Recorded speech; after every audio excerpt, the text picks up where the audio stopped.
落嚟係有請中國香港德武國術總會葉滿堂 MX 總監致辭。徐家傑主席、周國庭會長、各位武林界嘅前輩、各位朋友，大家好！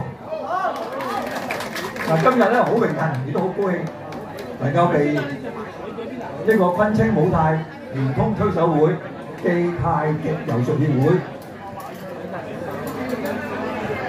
叫本人咧就為主禮嘉賓之一，亦都係俾個機會我喺呢度講幾句説話嘅。喺呢度咧，嗱，我代表中國香港德武國術總會各位同仁，向大會致以熱烈嘅祝賀，亦都祝今次嘅活動圓滿成功。好多謝晒葉總監。可唔可以順便即係講幾句説話？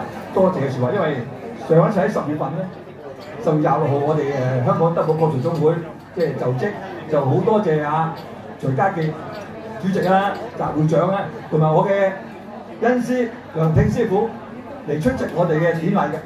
咁因為梁挺師傅咧，我自細咧喺大專浸會嗰度已經跟佢學詠春㗎，佢話有個啟蒙嘅老師嚟嘅，就冇咗佢咧，變咗我就冇以後嘅即係學武術嘅興趣㗎啦。當時咧，因為我都係間嘅喺陳千度近視嘅。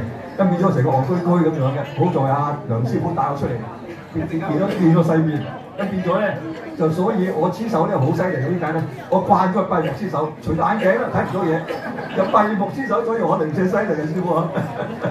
好，多謝師傅。好多謝晒葉總監啊！